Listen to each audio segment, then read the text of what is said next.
Hi అండి, welcome to our channel Durga Leeladhar. ఎలా ఉన్నారండి? బాగున్నారా? నేనైతే చాలా బాగున్నాను. ఎవరికైనా ముందు స్వీట్ తినాలనిపించినప్పుడు టక్కును గుర్తొచ్చేది ఏంటంటే పాయసం అన్నమాట. నేను ఆ పాయసం వీడియోనే చూపించబోతున్నానండి. నేను చేసే విధంగా బెల్లం పాయసం చేస్తున్నాను. నేను అందరూ షుగర్తో చేస్తారన్నమాట. షుగర్తో కాదండి, నేను బెల్లంతో చేస్తున్నాను. చాలా హెల్దీ టేస్టీ అయిన పాయసం అన్నమాట.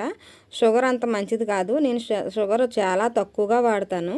ఆ రెసిపీ ఎలా చేయాలో చూసేద్దాం పదండి. సగ్గుబియ్యం పెట్టుకున్నానండి పొయ్యి మీద. కొంచెం వాటర్ పోసుకొని, చిన్న సగ్గుబియ్యం ఉంటాయి కదా తెల్లగానే చిన్న చిన్న గుండ్ల కింద, సగ్గుబియ్యం కడిగేసుకుని సగ్గుబియ్యంలో వాటర్ పోసుకొని పెట్టుకున్నాను అనమాట. ఒక 3 గ్లాసులు వాటర్ పెట్టుకున్నానండి. నేను ఒక 1/2 కిలోకి చేస్తున్నానని చెప్పొచ్చు. 1/2 కేజీ లెక్కల ప్రకారం అయితే ఆ సగ్గుబియ్యం బాగా ఉడకాలన్నమాట. ఈలోపు నేను సేమియా పోసు కూడా పక్కన పొయ్యి మీద పెట్టుకుని వేపుకుంటున్నాను అనమాట. కొంచెం నెయ్యి వేసుకుని కొంచెం గోల్డెన్ కలర్ వచ్చిందాక వేపుకోవాలి. వేపుకోకపోతే బాగోదండి. సేమియా పూస మెత్తగా ఉండి తెల్లగా అది ఒక గెంజి టైప్లోని జిడ్డుగా తయారవుతుంది. వేపేసుకున్నాను, వేపుకుని పక్కన పెట్టుకున్నాను దాన్ని. ఇవి సగ్గుబియ్యం బాగా మరిగిపోయినాయి కదండి, బాగా ఉడికింది, తెల్లగా వచ్చేయాలన్నమాట. బాగా ఉడికినట్టుగా వచ్చేసాక మనం వేపుకున్న సేమియా పూస ఉంది కదా, అది కూడా సగ్గుబియ్యంలో వేసేయాలండి. ఆ రెండు కలిపి ఉడుకుతాయి అన్నమాట. ఉడికి పని ఉండదు, కొంచెం సేపు ఒక 2-3 నిమిషాలు కదిపితే సరిపోతుంది. కొంచెంసేపు కలపాలి. అలా కొంచెం కలిసాక మనం కాసు పక్కన పెట్టుకోవాలండి. నేను ఒక 1/2 లీటర్ పాలు కాసి పక్కన పెట్టుకున్నాను అనమాట. పచ్చిపాలు వేయకూడదు, పచ్చిపాలు వేస్తే ఇరిగిపోయినట్టు అయిపోతాయి. పాలు కాసుకుని వేసుకోవాలి. 1/2 లీటర్ ప్యాకెట్ పాలు, చిక్కటి పాలు పక్కన పెట్టుకున్నానండి కాసుకుని, అవి వేస్తున్నాను ఇప్పుడు.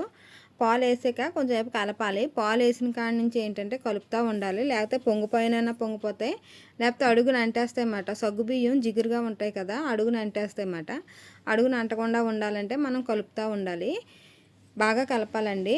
ఎందుకంటే నేను ఇప్పుడు బెల్లం అది వేస్తున్నాను కదా, బెల్లం వేసాక చాలామందికి ఇరిగిపోతాయి, ముక్క కింద అయిపోద్ది అంటారు. చాలామంది అదే మాట అంటారు. బెల్లంతో చేసిన పాయసం చాలా బాగుంటుందండి. నేను ఎప్పుడు చేసినా అలాగే చేస్తాను. నేను సగానికి పైగా బెల్లం వేస్తాను, ఒక వంతు షుగర్ వేస్తాను అనమాట. 4 వంతుల్లో 3 వంతులు బెల్లం వేస్తే ఒక వంతు షుగర్ వేస్తాను. ఎప్పుడు అలాగే చేస్తానండి. పాయసం మటుకు చాలా టేస్ట్గా ఉంటుంది. ఎక్కువసేపు మరగనివ్వాలి, అలా కలుపుతూ ఉండాలి. సేమియా పూస అది వేసేసాక, పాలు వేసాకని. ఇప్పుడు నేను బెల్లం దంచి పెట్టుకున్నానండి. ఒక కప్పుడు తీసుకున్నాను అనమాట. అంటే 1/2 కిలోకి ఎక్కువ ఉంటుంది. ఈ బెల్లం కొలతల లెక్క చెప్పాలంటే 1/2 కిలోకి ఎక్కువ ఉంటుంది. ముక్కల కింద చేసుకుని పక్కన పెట్టుకున్నాను. బెల్లం వేయగానే కలుపుతూ ఉండాలండి. ఎందుకంటే చాలామంది పాలుకి బెల్లానికి పడదు. బెల్లం పాలల్లో వేయగానే పాలు ఇరిగిపోతాయి అంటారన్నమాట. అలా అసలు జరగదండి. మనం బెల్లం వేసిన కాడి నుంచి కలుపుతూ ఉండాలన్నమాట. పాలు మనం నిల్వ పాలు వేసుకున్న 2 రోజులు 3 రోజులు పాలు వేసుకున్నా కూడా అసలు ఇరగటం అనేది ఉండదన్నమాట. నేను ఒక కప్పు ఫుల్గా వేసాను కదా, బెల్లం నిండుగా వేసాను. కొంచెం కప్పుకి కొంచెం తక్కువగా షుగర్ వేస్తున్నానండి. అంగా రెండు కలిపి కలపాలన్నమాట. మనం కలపటంలోనే ఉంటుంది. అడుగు అంటకుండా మాడకుండా చూసుకోవాలండి. అంటిందంటే వెంటనే ఇరిగిపోతాయి అన్నమాట. అలా కలుపుతూ ఉండాలి. బెల్లం 2 షుగర్ వేసేసాను. కొంచెం ఇలాచీ పొడి కూడా దంచి పెట్టుకున్నానండి. కొంచెంసేపు అయ్యాక వేయాలి, వెంటనే వేయకూడదు అన్నమాట. ఇప్పుడు షుగర్ అంతా కరగాలి, బెల్లం కరగాలి. కరిగిన దాకా అలా తిప్పుతూ ఉండాలి. లాస్ట్లో ఇలాచీ పౌడర్ వేసుకోవాలన్నమాట. అన్నీ అప్పటికప్పుడు దంచుకున్నాయే వేస్తున్నానండి. నేను ముందు నిలవపెట్టిన మట్టుకు అసలు ఎప్పుడూ కూడా వేయను. ఏదన్నా నేను చేద్దాం అనుకుంటే అన్నీ అప్పటికప్పుడే తయారు చేసుకుంటాను. చాలామంది ముందు తయారు చేసుకుని ఫ్రిడ్జ్లో పెట్టుకుని అలా చేస్తారన్నమాట. నేను అలా మటుకు చేయను. ఇప్పుడు అంతా అయిపోయింది, ప్రాసెస్ అంతా అయిపోయింది. ఇలాచీ పొడి వేస్తున్నానండి. ఇలాచీ పొడి వేసి కలుపుకోవాలి కొంచెంసేపు. ఇందులో లాస్ట్లో నేను డ్రై ఫ్రూట్స్ వేస్తాను అన్నమాట. జీడిపప్పు, బాదం, కిస్మిస్ వేస్తాను. అవి లాస్ట్లో వేసుకోవాలి. మొత్తం ఇదంతా బెల్లం కరిగిన దాకా కలుపుతానే ఉండాలి, లేకపోతే ముక్క చెక్క కింద ఇరిగినట్టు అవుతుంది అన్నమాట. చూస్తున్నారా కలర్ ఎంత బాగా వచ్చిందో? కలర్ కూడా చాలా బాగుంటుందండి. ఒక్కసారి తిన్నారంటే టేస్ట్ కూడా సూపర్ ఉంటుంది. అసలు వదిలిపెట్టాలనిపించదు. మళ్ళీ ఇలాగే చేసుకుని తింటారన్నమాట. నేను ఎప్పుడు మా ఇంట్లో చేసిన ఇదే టైప్లో చేస్తానండి. షుగర్ అయితే చాలా మటుకు తగ్గించేసాం. షుగర్ అసలు వాడం, మేము బెల్లమే వాడతాం. బెల్లంలో కూడా 2 రకాల బెల్లాలు ఉంటాయండి. స్క్వేర్ బెల్లం ఒకటి ఉంటుంది, శుద్ధ బెల్లం ఒకటి ఉంటుంది. శుద్ధ బెల్లం వేయకూడదండి. శుద్ధ బెల్లంలో ఉప్పు ఉంటుంది అన్నమాట. ఆ బెల్లం వేసామంటే పాలు ఖచ్చితంగా ఇరిగిపోతాయి. మామూలు స్క్వేర్ బెల్లం ఉంటుంది కదండి, 4 పలకల ముక్క, ఆ బెల్లమే వాడతాను అనమాట. అదైతే స్వీట్గా ఉంటుంది, అందులో ఉప్పు అనేది ఉండదు. ఇంకా మరిగిపోతుంది, దగ్గరికి వచ్చేసింది అనమాట. కొంచెం పలసగానే దింపుకోవాలండి. తాగటానికి అయితే కొంచెం పలసగా దింపుకోవాలి. తింటారు కదా చాలామంది, పాయసం గిన్నెలో పెట్టుకుని గట్టిగా తింటారు, పరమాన్నం టైపులో తింటారు. అలాగైతే కొంచెం గట్టిగా ఉండాలి. అది ఆల్రెడీ చల్లారిక చిక్కబడిపోతుంది అనమాట. వేడిగా ఉన్నప్పుడే పలసగా ఉంటుంది. నేను అంగో బాదం, జీడిపప్పు, కిస్మిస్ ప్లేట్లో పెట్టుకున్నానండి. ఇంకా ఉంటే పిస్తా పప్పు ఇవన్నీ వేసుకోవచ్చు అన్నమాట. నేను ఇంకా 3 రకాలే వేస్తున్నాను. చిన్న కళాయి పొయ్యి మీద పెట్టుకున్నానండి. అందులో నెయ్యి వేసుకుంటున్నాను. ఒక 3 స్పూన్లన్నా నెయ్యి వేసుకోవాలి. నెయ్యి ఎక్కువ వేసుకుంటేనే బాగుంటుంది. ఏ వంటకంలోనన్నా ఏ స్వీట్లోనన్నా నెయ్యి వేసుకోవాలండి.